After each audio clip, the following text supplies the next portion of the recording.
اب اس کو ریکال کرنے کی ضرورت نہیں, ساری دنیا وہ سن چکی ہے, سب کو پتہ ہے اس کے مندرجات کیا تھے.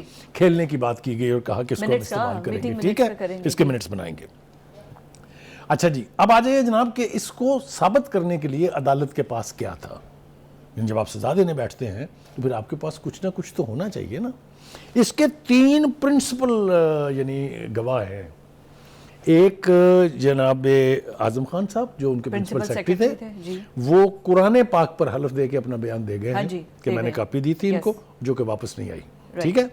اس کے بعد اسد مجید the author of the cipher, جس نے وہ لکھا اور یہاں عدالت میں اس نے کہا اس میں سازش, اس میں حکومت گرانے کی کوئی بات نہیں تھی. الفاظ کا چناؤ ٹھیک نہیں تھا, اس کے اوپر ڈیمارچ کرنے کا فیصلہ ہوا اور جو کہ کر دیا گیا.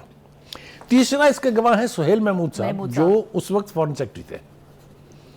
وہ بھی آ کے کہہ گئے ہیں کہ جناب یہ کاپی گئی تھی ان کے پاس, لیکن انہوں نے وہ کاپی واپس فارن آفس میں نہیں آئی. اور دوسری بات انہوں نے کہا کہ جب انہوں نے جلسے میں لہرایا اس کو, تو اس سے اگلے دن ہی امریکہ کے فارن آفس نے یعنی اسٹیٹ ڈپارٹمنٹ نے مجھ سے کہا کہ اس کی کاپی ہمیں دیں. پتہ تو چلے کیا ہے. آپ مجھے یہ بتا دیجئے, وہ کہہ رہے ہیں کہ یہ ADCR, مجھے کیا پتا, یہ تو اس کی سیکیورٹی میرے آفس کی, وہ تو ذمہ داری ملٹری کی. وہی آ رہا ہوں, لیکن یہ اب کہہ رہے ہیں. ہاں جی, اب کہہ رہے ہیں. یہ پچھلے اتنے مہینوں سے کیس چل رہا تھا, تب تو آپ نے کبھی نہیں کہا. تب تو آپ کے بیانات یہ ہیں کہ ہاں وہ میرے پاس تھی, گم ہو گئی, چوری ہو گئی, گم ہو گئی, چوری ہو گئی, جو مرضی کہہ لیں. چوری اب کہہ رہے ہیں, پہلے کہہ رہے تھے گم ہو گئی. اور پھر وہ اچانک ایک امریکہ کی ویب سائٹ کو مل جاتی ہے جہاں اس کا پورا متن چھپ جاتا ہے. ہاں, لیکن وہ کہہ رہے ہیں کہ کسی نام نہ بتائے بغیر کسی ملٹری آفیسر نے دی ہے, according to that website. اب آپ دیکھیں جناب, اس کی صورتحال یہ ہے کہ ان کے اوپر الزامات کیا تھے. اس کے میرے نزدیک 5 پہلو ہیں سائفر کیس. پہلا پہلو تو یہ ہے کہ وزیر اعظم صاحب کی جو سائفر کی کاپی تھی وہ چوری ہو گئی. ٹھیک ہے, کس نے کی, کیوں کی, کیسے ہوئی, یہ سب بات کی باتیں ہیں. رائٹ. دوسری بات یہ تھی کہ اس کے جو مندرجات تھے سائفر کے, اس کو سیاسی مقاصد کے لیے استعمال کیا گیا. رائٹ. ٹھیک ہے, ایک جلسہ عام میں آپ نے لہرا دی اور تفصیل سے بتایا کہ اس میں کیا لکھا ہوا ہے. ٹھیک ہے. اچھا جی, اس کے بعد جناب مندرجات جو تھے, اگر تو وہ حقیقت پر مبنی آپ نے اوریجنل الفاظ ادا کر دیے ہوتے تو کوئی خرابی نہیں تھی. آپ نے ان کو اپنی مرضی سے من گھڑت اپنی سوٹنگ کا بنا کے ایک سپر پاور کو الزام لگا دیا کہ جی یہ میری حکومت گرانا چاہ رہے ہیں. ٹھیک ہے جی.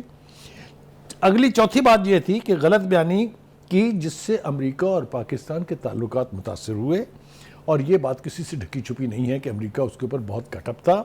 1 درجن سے زیادہ مرتبہ فارن آفس ان کا یہ وضاحت کر چکا ہے کہ نہ کوئی سازش تھی, نہ ایسی کوئی بات تھی, ہمارا کسی قسم کی کسی سازش سے کوئی تعلق نہیں. ٹھیک ہے.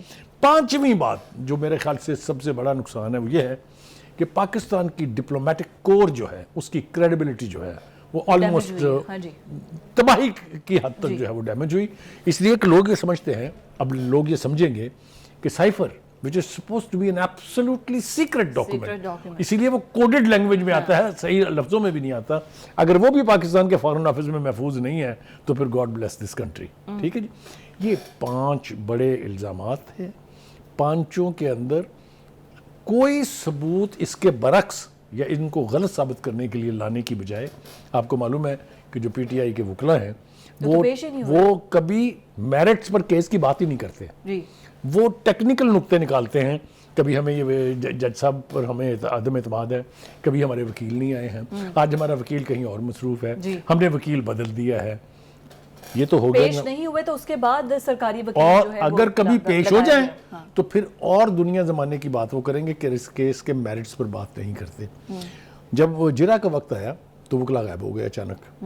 لہٰذا چونکہ کیس کا ٹرائل تو جاری رکھنا ہے, یہ جج کے اختیارات میں ہے کہ وہ ایڈوکیٹ جنرل سے ریکویسٹ کر کے وکلا کی ایک ٹیم مقرر کر دے.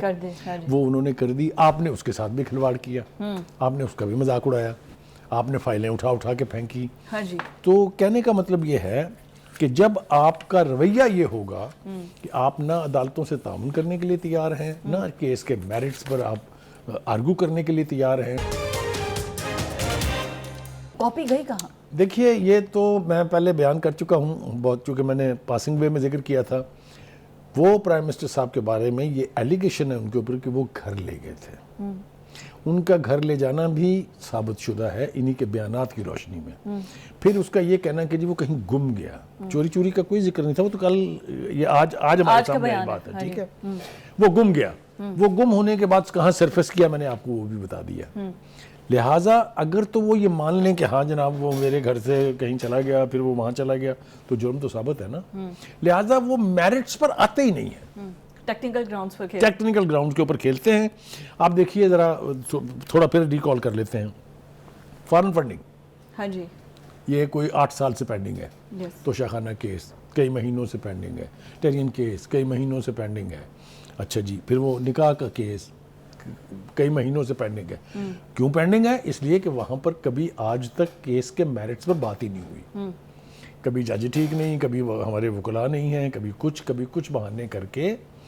اور ڈیلینگ ٹیکٹکس, یہی کوشش کی جا رہی تھی کہ الیکشنز کے بعد سائفر کیس کا بھی فیصلہ آ جائے, یہی وکلا کی کوشش تھی. دیکھیں یہ اس کا پھر نقصان ہوتا ہے نا. اس کا نقصان یہ ہوا کہ آپ کا جو کلائنٹ ہے وکلا کی ان بدمستیوں کی وجہ سے اس کو نقصان ہو گیا نا, ڈیمیج ہو گیا نا اس کو. اچھا پھر بات یہیں اب رک نہیں رہی ہے. وہ نیپولین بوناپارٹ نے کہا تھا ایک دفعہ کہ when difficulties come they come in battalions. It's a remarkable quote. اب یہ دیکھیں کہ یہاں سے کیس کے فیصلے میں سزا ہو گئی ہے اور اوپر سے ان کا جو توشہ خانہ اور 190 ملین پاؤنڈ کا جو کیس ہے اس میں انہوں نے جو درخواست دی تھی اسلام آباد ہائی کورٹ میں کہ جی یہ ٹرائل رکوایا جائے, وہ مسترد ہو گیا. جیل ٹرائل کی وجہ درخواست بھی مسترد ہو گئی. کہنے کا مطلب یہ ہے کہ جب آپ معاملہ جات کو سیریسلی لینے کی بجائے اپنے ٹیکٹسز کے ساتھ ہینڈل کرنے کی کوشش کریں گے تو الٹیمیٹلی اس کا نقصان جو ہے وہ بھی آپ ہی کو ہوگا. ایک کے بعد دوسری مشکلات. اچھا اس سب میں جو بیرسٹر گوہر ہے ان کا بیان, وہ کہتے ہیں اگر سزائے موت بھی ہو جاتی تو ہم تیار تھے, یہ کہہ رہی ہیں. اور پھر حلیمہ خانم کا بھی بیانات ہیں سامنے, اور ججز پر بھی کہا جا رہا ہے کہ ہمیں یقین نہیں ہے انہوں نے جو فیصلہ سنایا ہے. مطلب آگے واٹ نیکسٹ؟ گوہر خان کی اس بات میں کہ سزائے موت بھی ہو جاتی تو ہم توقع کر رہے تھے, یہ بات تو چھپی ہوئی ہے کہ یہ جرم کی نوعیت ایسی ہے کہ اس کے اوپر سزائے موت بھی ہو سکتی ہے. یہ آپ خود دیکھیں, یہ تو بہت خوفناک ہے نا. ہائی ٹریجن جو ہے, جب آپ ریاست کے ساتھ کھلواڑ کرتے ہیں تو ہائی ٹریجن ہے آرٹیکل 6 آف دا کانسٹیٹیوشن. اس کی 2 ہی سزائیں ہیں اگر جرم ثابت ہو جائے تو, یا عمر قید ہے اور یا پھر موت کی سزا ہے. ہم قطعاً یہ نہیں چاہتے خدا نہ خواستہ کہ ان کو یعنی کوئی اس قسم کی سزا جو دی جائے, لیکن آپ اپنے جرم سے انحراف کر کے عدالتوں سے انصاف کی توقع نہیں کر سکتے.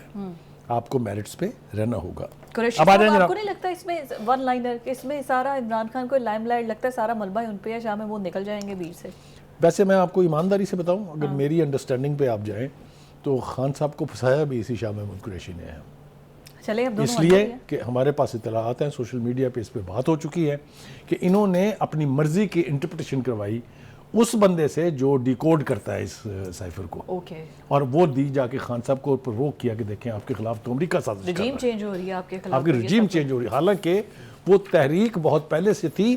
میں ریکارڈ ٹھیک کرنے کی خاطر یہ کہہ دوں کہ اس سے 1 سال 4 مہینے پہلے پی ڈی ایم تشکیل پائی تھی, اگر آپ کو یاد ہو.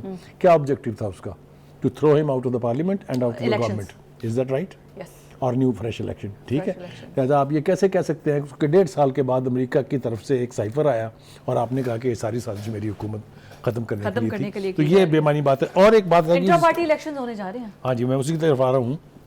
لیکن اس سے پہلے جو حلیمہ خان ہے, انہوں نے بھی آج جو بیان دیا ہے وہ آپ کے سامنے ہے.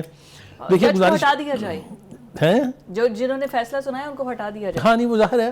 آپ پہلے یعنی ان کا مطالبہ یہ ہوتا تھا کہ جی آپ ججز تبدیل کر دیں, اب وہ کہتے ہیں ان کو تو آپ فارغ کریں. یعنی جو فیصلہ ان کے خلاف دے وہ جج فارغ کر دیا جائے, جو فیصلے ان کے حق میں دیتے رہے ہیں وہ سارے ٹھیک تھے. تو یہ جو پک اینڈ چوز ہے نا, یہ بہت وہ ہے. اب آ جائیں آپ پارٹی کے انٹر پارٹی الیکشن.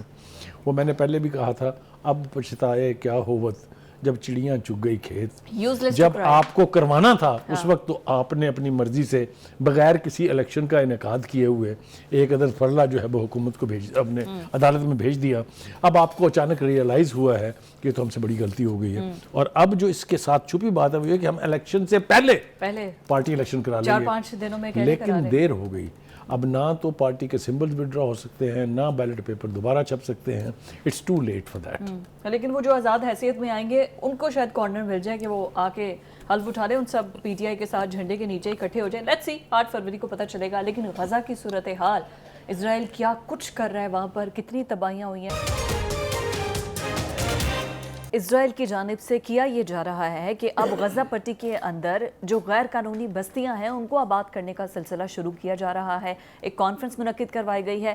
اس پہ یہ ہے کہ امریکہ، برطانیہ، فرانس، ان ممالک کی جانب سے تنقید کی گئی ہے، مذمت کی گئی ہے. دوسری جانب اب جان بوجھ کر یونائٹڈ نیشنز کا وہ ادارہ جو کہ پیلسٹینین کے لیے امداد فراہم کرتا ہے، اور صرف ایک وہی واحد ادارہ ہے جو کہ وہاں پر خوراک، فوڈ کے علاوہ جو ان کو میڈیکیشن جو بھی چاہیے ہے، اس کو زبردستی اسرائیل کی جانب سے اب جنگ میں گھسیٹا جا رہا ہے. اور یہ کہا جا رہا ہے، یہ الزام لگایا ہے کہ یہ سب لوگ جو کہ سوشل ورکر ہیں، در حقیقت یہ تو ملوث تھے، ہم پر جو حملہ ہوا ہے اس میں ملوث تھے. بخاری صاحب، یہ گھٹیا پن کی انتہا نہیں ہے کہ جو انسانیت کی خدمت کرنے کے لیے بھی وہاں جا رہے ہیں، آپ ان کو بھی زبردستی جنگ میں جھونک رہے ہیں؟ بالکل صحیح بات ہے. میرے خیال سے آغاز کرتے ہیں گفتگو کا، جو آپ نے غیر قانونی بستیوں کے حوالے سے بات کی تھی، پھر آ جاتے ہیں اس کے اوپر. دونوں ہی ایشو بہت امپورٹنٹ ہے.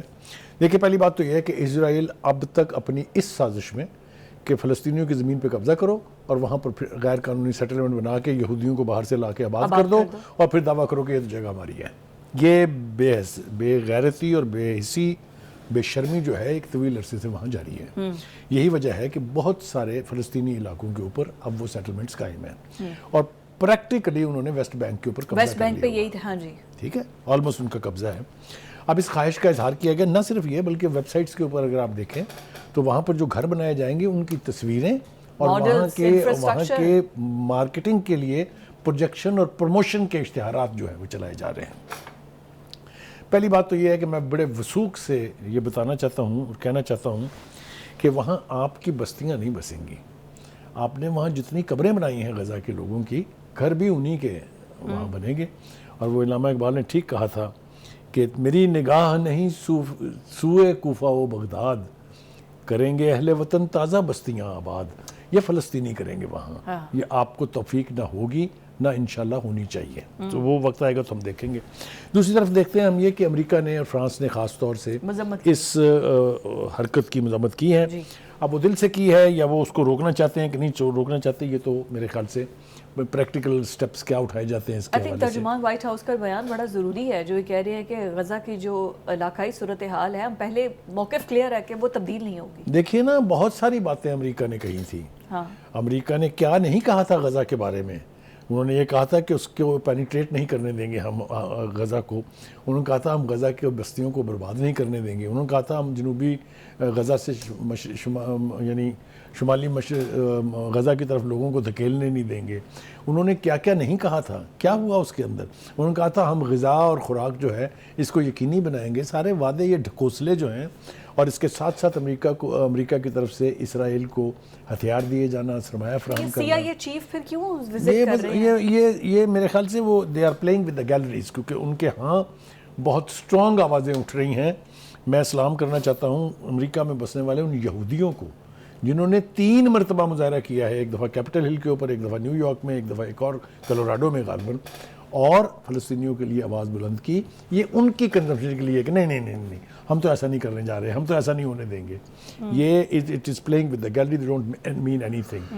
دے are doing, they have been doing, they will continue to do everything for the Zionist entity جو فلسطینیوں کا خون بہانے کی ذمہ دار ہے. لیکن حماس نے تو کہہ دیا نا یہ عارضی جنگ بندی اب نہیں چلے گی، مکمل جنگ بندی. کریکٹ. اب یہ توقع کی جا رہی تھی امریکہ کی طرف سے خاص طور سے کہ ہم یرغمالیوں کو کوئی ایک چھوٹے سے وقفے کے لیے پھر جنگ بند کرا کے رہا کروا لیں گے.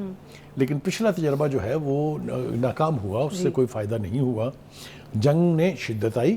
اس لیے اب حماس جو ہے وہ آخری فرد تک بھی قربانی دینے کے لیے تیار. اور ایسی قومیں جو ہوتی ہیں نا، ان کو آپ جنگ میں نہیں ہرا سکتے. When you have nothing to lose تو آپ کیا کر سکتے ہیں؟ ایبسولوٹلی. وہ ایک آدمی جو ہے وہ 100 فوجیوں کے اوپر بھاری ہوگا. اور یہ انہوں نے ثابت بھی کیا ہے. آج تک حماس کو توڑنے کا وہ خواب 4 مہینے تقریباً ہونے والے ہیں جنگ کو شروع ہوئے. اور جس شدت سے جنگ ہوئی ہے، جتنا گولہ بارود برسایا گیا ہے، اتنا تو سیکنڈ ورلڈ وار میں نہیں برسایا گیا تھا. اس کے باوجود کیا ہوا؟ خود ان کے لوگ، امریکہ کے جنگی تجزیہ کار، امریکہ کے ریٹائرڈ جرنیل، امریکہ کے تجزیہ کار، وہ یہ کہہ رہے ہیں کہ Hamas is still there with absolute power. ٹھیک ہے. تو یہ خواب, اچھا مجھے میکرون یاد آ رہے ہیں, فرانس کے صدر, وہ آئے تھے قطر کے دورے پر. انہوں نے کہا تھا کہ اگر تمہارا خیال یہ ہے کہ تم حماس کو صفحہ ہستی سے مٹا دو گے تو 10 سال تک جنگ جاری رہے گی. It's not going to happen. میرے خیال سے ان الفاظ کی طرف توجہ دینی چاہیے, لیکن وہ کہتے ہیں نا جو جنون میں مبتلا ہو, جیوش کمیونٹی پہ اور یہ کریکٹ, جس کو قتل و غارت کا جنون ہو, ان کے کانوں پر جو نہیں رینگتی. اور یہی حال اس نیتن یاہو منحوس کا ہے کہ اس کو کوئی ڈھنگ کی بات سمجھ نہیں آتی. نیتن یاہو نا ایک مائنڈ سیٹ ہے, اس پورے مائنڈ سیٹ کا یہی حال ہے. اسی کو کہتے ہیں نا زائنسٹ مینٹیلٹی جو ہے, جس طریقے سے ہم آر ایس ایس کی مینٹیلٹی کہتے ہیں نا جو ہندوستان میں ہے, جس کا مودی, یعنی مودی اور نیتن یاہو میں کوئی فرق نہیں ہے. وہ بھی مسلمانوں کا قاتل ہے, یہ بھی مسلمانوں کا قاتل ہے. یہ بھی اپنے اپنے سو کالڈ نظریے پر قتل عام کر رہے ہیں. جو کشمیریوں کا ملک ہے اس کو ہڑپ کر رہے ہیں, اس کو انیکس کر رہے ہیں. تو ان میں بہت ساری قدریں مشترک ہیں. کسی دن بعد میں کسی اور ایشو کے اوپر اس کے اوپر بات کریں گے. مائنڈ سیٹ ایک ہی ہے. اب آ جائیں جناب یونائٹڈ نیشن کے اونروا جو ہے, یہ جو United Nations Relief and Works Organization Agency ہے, اس کے بارے میں یہ کہا جاتا ہے کہ it's a lifeline for the Palestinians since the war has erupted. ٹھیک ہے جی, اس کو بھی اب ختم کرنے کی کوشش کی جا رہی ہے. ایک طریقہ کار تو اسرائیل نے یہ اپنایا ہے کہ انہوں نے الزام لگا دیا کہ جی اس میں کام کرنے والے لوگ جو ہیں وہ تو 7 اکتوبر کے حملے میں شامل تھے. 190 دس از ایبسولوٹ نانسنس. کوئی اس کی حیثیت نہیں ہے اس بیان کی, اس لیے کہ آپ کو اچانک پتہ چلا ہے, اب پتہ چلا ہے آپ کو. لیکن چونکہ آپ نے جس طرح سے انسانیت کے خلاف جرائم کا ارتکاب کیا ہے, یہ ایک واحد ایجنسی ہے جو اس وقت وہاں کام کر رہی ہے. فلسطینیوں کے ہاتھ پاؤں کاٹنے تھے نا, اب اس کے ذریعے فنڈنگ بند کر دیا یورپی یونین نے, فرانس نے, امریکہ نے. کریکٹ. دیکھیے میں نے آپ سے پہلے بھی کہا تھا کہ چاہے وہ کنٹریز یورپ کی ہوں, چاہے وہ امریکہ ہو, ان سے مسلمانوں کے حق میں کسی چیز کی توقع رکھنا میرے خیال سے عبث ہے, نہیں کرنی چاہیے. اور وہ نہ کریں مدد, لیکن وہ اسرائیل کی بھی آؤٹ رائٹلی مدد نہ کریں. تو یہی غزہ کے لوگ صرف نپٹ سکتے ہیں اسرائیل کے ساتھ. آپ ان سے کہیں کہ آپ صرف 2 ہفتے کے لیے پیچھے ہٹ جائیں, پھر دیکھیں اسرائیل کا کیا حال ہوتا ہے. Any way, having said that, اب آ جائیے جناب, آپ نے بتا دیا کن کن ملکوں نے اس کی فنڈنگ روک دی ہے. لیکن پھر سلام ہے یونائٹڈ نیشن کے سیکرٹری جنرل کو, جنہوں نے پھر اپیل کی ہے کہ یہ ممالک اس کی فنڈنگ نہ روکیں, کیونکہ یہ لائف لائن ہے فلسطینیوں کی, وہاں انسانیت سسکے گی اگر آپ نے ایسا کیا.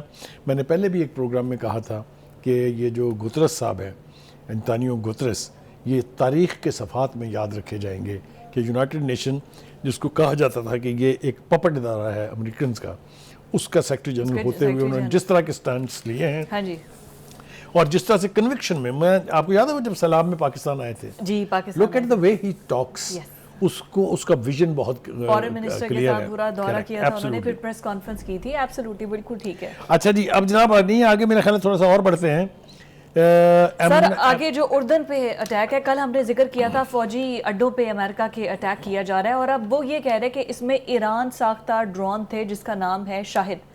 اب یہ امریکہ, دیکھیے پہلی بات تو یہ ہے کہ لوگوں کا خیال یہ تھا, اور خاص طور سے اسرائیل کی توقع یہ تھی کہ اردن کے اس حملے کے بعد امریکہ چڑھ دوڑے گا ایران پہ.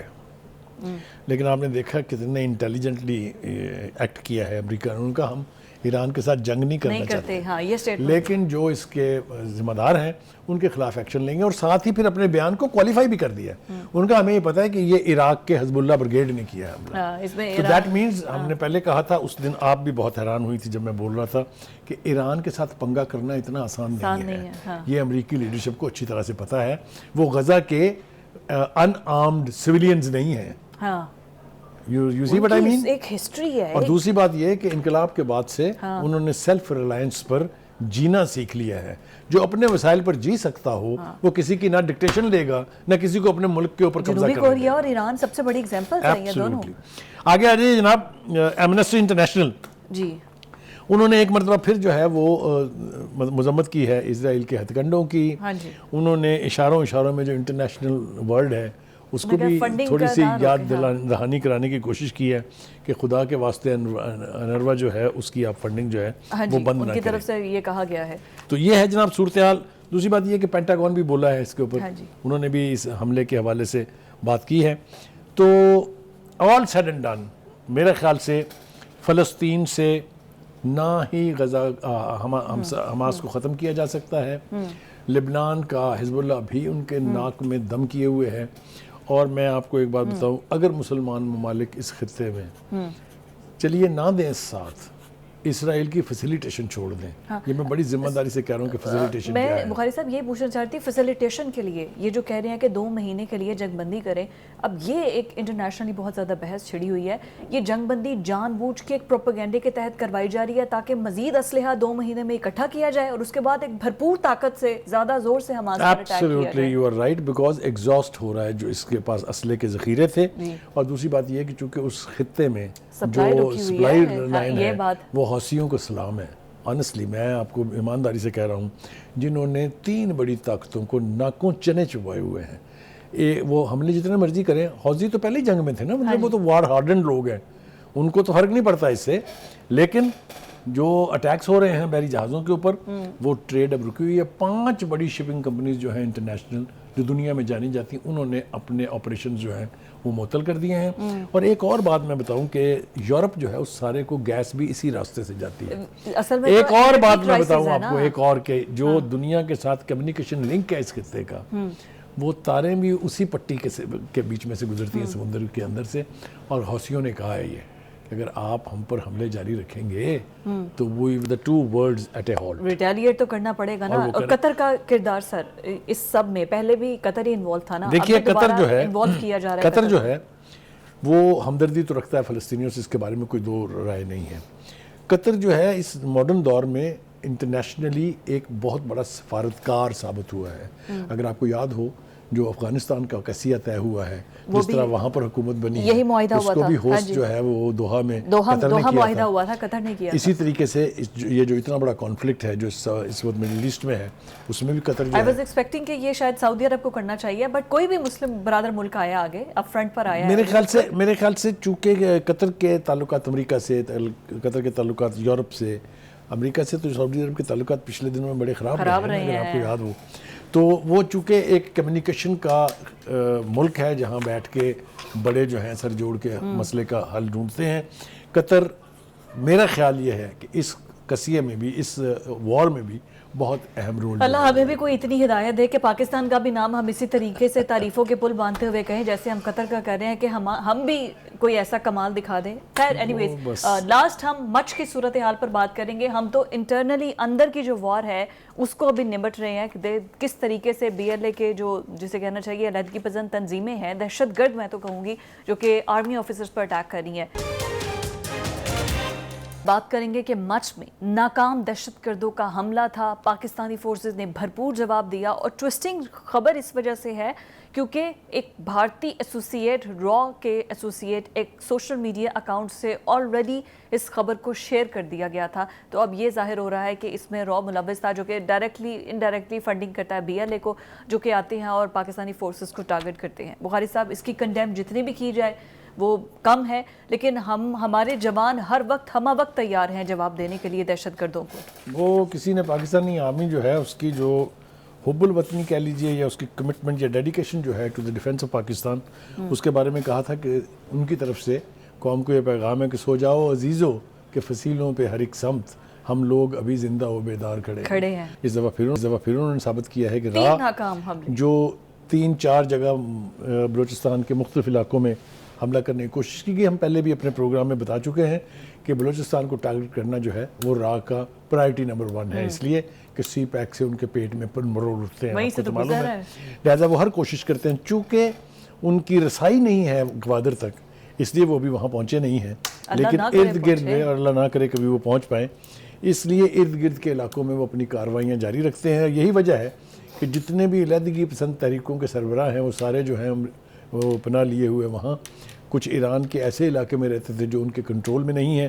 ابھی حال ہی میں جو کارروائی ہوئی تھی, اگر آپ کو یاد ہو, بلوچستان لبریشن آرمی کے لوگ جو ہیں 7 لوگ جو ہیں ان کو ہلاک کیا گیا تھا, جو پاکستان کے خلاف سازشوں میں ملوث ہیں. اسی طرح سے ہندوستان اور ہندوستان کی را جو ہے وہ بلوچستان کے باغیوں کو اپنے ہاں پناہ دیے ہوئے ہے, ان کو فنڈنگ کرتی ہے, ان کی ٹریننگ کرتی ہے. اسلامی حکومت کے قیام سے پہلے, طالبان کی حکومت کے قیام سے پہلے, اگر آپ کو یاد ہو, سپن بولدک کے علاقے میں یہ را NDS جو اس وقت کی افغانستان کی حکومت کی انٹیلیجنس ایجنسی تھی, اور CIA, جی یہ تینوں مل کے لوگوں کو ٹرین کرتے تھے. فراری کیمپس تھے وہاں پر بہت بے پناہ, اور پھر ان لوگوں کو داخل کرتے تھے بلوچستان میں تاکہ وہ تخریب کی کاروائیاں کریں. پھر آ کے ملوث ہونے کے بارے میں نہ پہلے کبھی شبہ تھا نہ اب شبہ ہے. کلبھوشن یہاں سے پکڑا گیا ہے سب سے بڑی اور بات. پھر یہ جس قسم کے ثبوت اور شواہد موجود ہیں کہ سوشل میڈیا ان کا جو ہے وہ حملے کے دوران ہی وہاں دنیا کو بتا رہا تھا کہ حملہ ہو گیا وہاں جی, تو یہ سب کچھ ان کی کنائیونس کے بغیر جو ہے وہ نہیں ہو سکتا ہے. لیکن خوشی اس بات کی ہے کہ وہ زندہ و بیدار کھڑے ہیں کہ ہمارے لوگ جو ہیں اب کسی قسم کی پینیٹریشن جو ہے اس کو روکنے کے لیے بالکل مطلب ہے میرے خیال سے ان کو اب نہ وسائل کی کمی ہے نہ ان کے پاس انفارمیشن کی کمی ہے. پاکستان کا جو نیٹ ورک ہے سیکورٹی کا اور سیکورٹی کے جو ذرائع ہیں انفارمیشن کلیکٹ کرنے کے, وہ ہم پہلے بھی ثابت کر چکے ہیں. ساتوں دہشت گرد ختم ہی کر دیے گئے ہیں. ہم پہلے بھی ثابت کر چکے بڑی ہائی جو ایسے ہائی بریفنگ ہوتی ہے یہ تو اٹینڈ کی ہیں جس میں ساری بریفنگ دی جاتی ہے.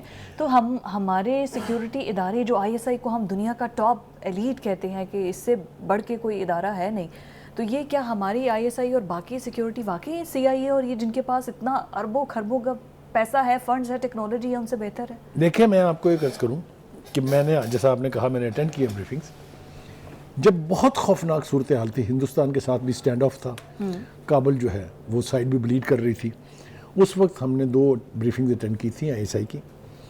ان کے پاس پرسائز لوکیشنز کے ساتھ ساتھ جو ان کے سربراہ ہیں, جو سیکنڈ سربراہ ہیں, جو ان کو مالی امداد دیتے ہیں, ان سب کی تفصیلات تصویروں کے ساتھ موجود تھیں. اسی طریقے سے را کیا کر اس کی تفصیل جو ہے وہ ISI سے پوشیدہ نہیں ہے.